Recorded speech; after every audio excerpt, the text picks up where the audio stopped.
Good evening, boys and girls. It's time for another bedtime story with Miss Alonso. I know I look a mess. My family and I were having spaghetti and meatballs for dinner, and it ended up all over me.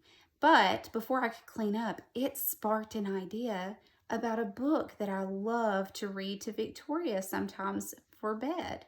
And you may have even heard of the movie that was created in honor of this story. It is called Cloudy with a Chance of Meatballs. Have you ever heard of that story or seen that movie before? Well, maybe after tonight's bedtime story, as you start to fall asleep, you could watch the movie and drift off into your dreams and dream about what happens as I read. This is called Cloudy with a Chance of Meatballs. And after our bedtime story, Miss Alonso is going to have to clean up before bed. We were all sitting around the big kitchen table. It was Saturday morning. Pancake morning. Mom was squeezing oranges for juice. Henry and I were betting on how many pancakes we each could eat, and Grandpa was doing the flipping. Oh, I love warm pancakes for breakfast. That sounds delicious.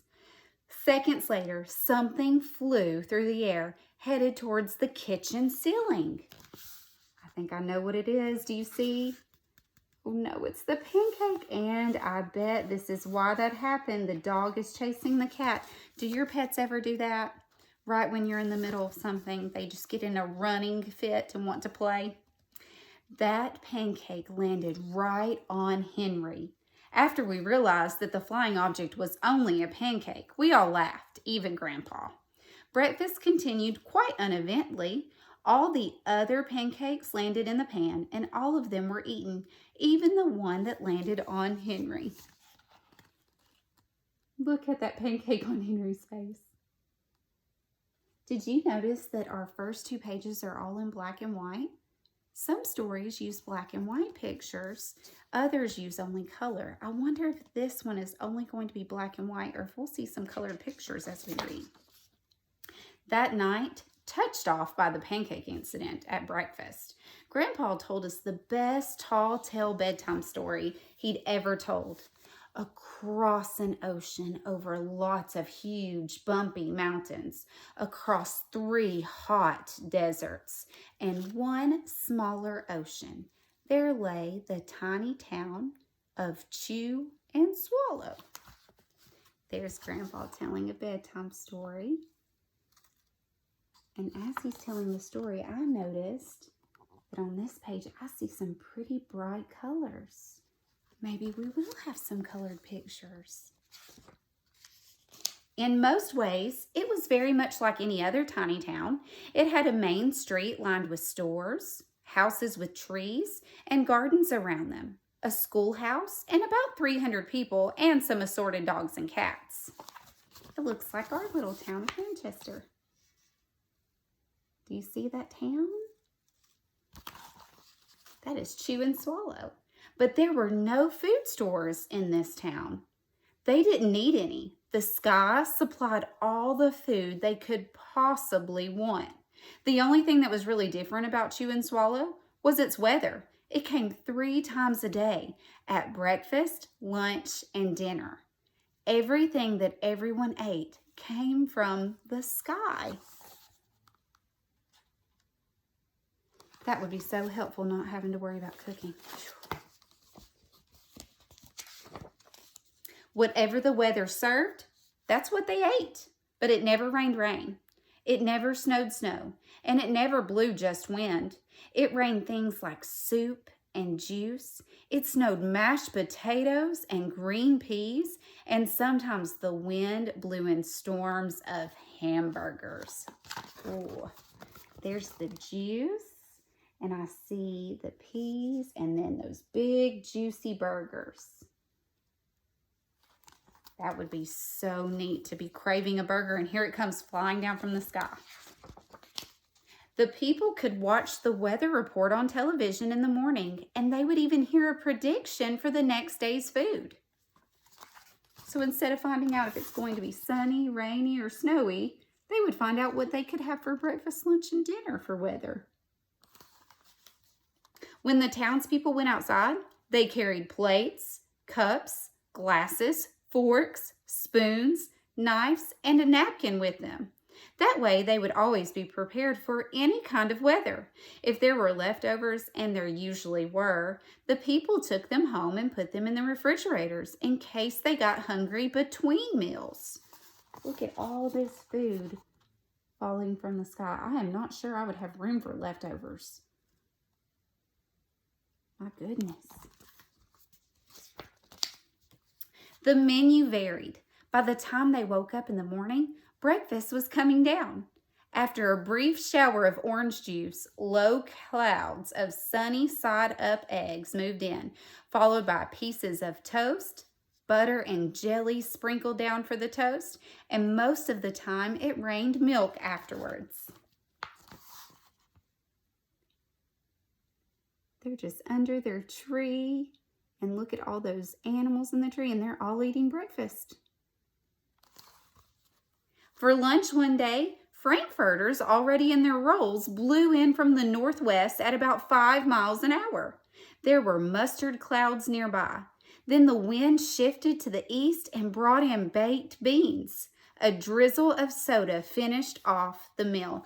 Look at this restaurant. It has no ceiling so that all the food can fall from the sky. While they're sitting at their dinner table, look at them catching their food.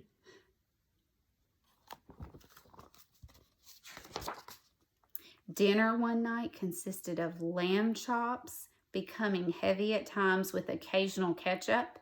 Periods of peas and baked potatoes were followed by gradual clearing with a wonderful Jell-O setting in the west. Look at this Jell-O. That is the biggest Jell-O I have ever seen. The sanitation department of Chew and Swallow had a rather unusual job for a sanitation department. It had to remove the food that fell on the houses and sidewalks and lawns. The workers cleaned things up after every meal and fed all the dogs and cats. I'm so glad they didn't just throw away the food. Then they emptied some of it into the surrounding oceans for fish and turtles and whales to eat. The rest of the food was put back into the earth so that the soil would be richer for the people's flower gardens. I love that they did not waste all that food. I was wondering what they did with all that was left over. They fed all the animals on the land, in the ocean, and also put it into the ground so that the gardens could grow. Life for the townspeople was delicious until the weather took a turn for the worse. Look at this newspaper. It says the Chew and Swallow Digest. Spaghetti ties up the town. Look what happened to me. Spaghetti ties up Miss Alonso. That's what happened. One day there was nothing but gorgonzola cheese all day long. Ooh. And the next day there were Brussels sprouts and peanut butter with mayonnaise. The next day there was only broccoli, all overcooked. Another day there was a pea soup fog. No one could see where they were going, and they could barely find the rest of the meal that got stuck in the fog. Look at that cheese. They had to put those clips on their noses because it smelled so bad. Ew. I've never tried peanut butter with mayonnaise. I don't think that would taste very good. The food was getting larger and larger, and so were the portions. The people were getting frightened. Violent storms blew up frequently. Awful things were happening. One Tuesday, there was a hurricane of bread and rolls all day long and into the night. There were soft rolls and hard rolls, some with seeds and some without. There was white bread and rye and whole wheat toast. Most of it was larger than they had ever seen bread and rolls before. It was a terrible day. Everyone had to stay indoors. Roofs were damaged, and the sanitation department was beside itself. The mess took the workers 4 days to clean up, and the sea was full of floating rolls. To help out, the people piled up as much of the bread as they could in their backyards. The birds picked at it a bit, but it just stayed there and got stellar and stellar. Oh no, look at all those rolls that filled the ocean. And there was so much bread, even the birds could not eat it all. There was a storm of pancakes one morning and a downpour of maple syrup that nearly flooded the town. A huge pancake covered the school. No one could get it off because of its weight, so they had to close the school. Now, I bet my boys and girls and I could eat through that pancake and get back in that school. I wish that is what we could do so we could be back together again. Look at that huge pancake and all that syrup. Do you like syrup on your pancakes? I do. Have you ever had like white powdered sugar on top? So good. You need to try that sometime. We used to call it pancakes with snow and put some chocolate chips. Delicious. Lunch one day brought 15-inch drifts of cream cheese and jelly sandwiches. I'm not sure about that. Everyone ate themselves sick, and the day ended with a stomach ache. Ooh, I wasn't sure that those two would go together. Cheese and jelly? Maybe peanut butter and jelly. I don't know about cheese and jelly. There was an awful salt and pepper wind, accompanied by an even worse tomato tornado. People were sneezing themselves silly and running to avoid the tomatoes. The town was a mess. There were seeds and pulp everywhere. Oh my goodness, look at all those tomatoes and salt and pepper. That makes me want to sneeze just looking at it.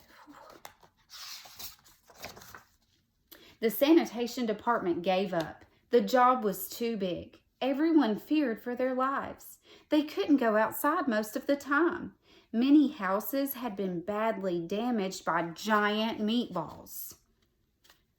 Stores were boarded up and there were no more school for the children. So a decision was made to abandon the town of Chew and Swallow. It was a matter of survival. Look at all of those big donuts. Do you see those big donuts? And there's those meatballs. They landed all over Miss Alonso today. Look at all that food that's fallen from the sky. I wonder what happened to make the weather change. But because of all of this, they had to leave their town. The people glued together the giant pieces of stale bread sandwich style with peanut butter, took the absolute necessities with them, and set sail on their rafts for a new land.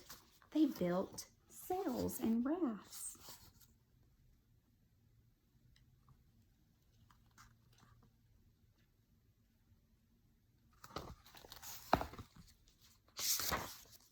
After being afloat for a week, can you imagine being on some bread on a sailboat that you made out of that stale bread for a week? Whew.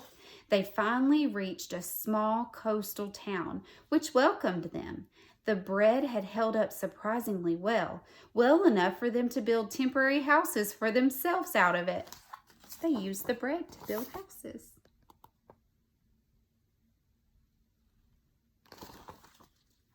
The children began school again, and the adults all tried to find places for themselves in the new land. The biggest change they had to make was getting used to buying food at the supermarket. They found it odd that the food was kept on shelves, packaged in boxes, cans, and bottles. Meat that had to be cooked was kept in large refrigerators. Nothing came down from the sky except rain and snow. The clouds above their heads were not made of fried eggs. No one ever got hit by a hamburger ever again. And nobody dared to go back to Chew and Swallow to find out what had happened. They were too afraid. Henry and I were awake until the very end of Grandpa's story. I remember his good night kiss. Now remember where they made their houses out of bread, how it's still a colorful picture? Then if you get over here to the end of Grandpa's story, do you notice how it turned back to black and white pictures? So when it was telling us the adventure and about the town Chew and Swallow, all of our pictures were colorful. But when it's grandfather telling his story or them spending time together in the kitchen, it's black and white. I thought that was really neat that the illustrator did that. The next morning, we woke up to see snow falling out our window. We ran downstairs for breakfast and ate it a little faster than usual so we could go sledding with Grandpa. Oh, I love waking up to a beautiful snowfall. That reminds me when my kids and I got to go outside and catch snowflakes on our tongues. That was so fun. I wish we would have had a really big snow, but that was still one of my favorite days we had together. It's funny, but even as we were sliding down the hill, we thought we saw a giant pat of butter on the top, and we could almost smell mashed potatoes. Remember the mashed potatoes? Instead of snow, it snowed mashed potatoes. And the butter is actually what they said, it looks like a pat of butter. It's the sun. And the mashed potatoes they're thinking about is the snow.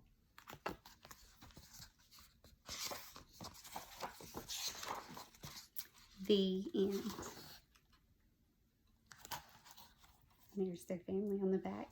I hope you enjoyed this story, Cloudy with a Chance of Meatballs. The movie is really fun and adventurous. It will make you laugh as well. So if you don't get a chance to watch it before bed tonight, maybe you could watch it tomorrow while you're having lunch or during some playtime throughout the day after you've worked really hard or helped around the house. And there is a sequel to this story, to this book that I will read to you. It's called Pickles to Pittsburgh, and it is a really great story too. I had never heard of it until I went to teaching, and I was teaching this story in 3rd grade, and I came across the 2nd book, and it is really good too, so I'll have to read that to you sometime. Well, Miss Alonso is a big mess, and you should see my kitchen, so I've got a lot of spaghetti and meatballs to clean up in my kitchen, and I cannot even blame it on the weather raining food. But I hope that you all enjoyed tonight's bedtime story, and I hope you have sweet dreams. To my boys and girls, I love you and I miss you. I would love to hear about some of your favorite dinners or breakfast or lunches that you've gotten to help your parents with or grandparents with at home, or what your absolute favorite food is. We will have to find some time where you can write me back and forth and let me know what your favorite food is. I definitely love spaghetti and meatballs. It was such a good dinner. I just didn't plan on wearing it.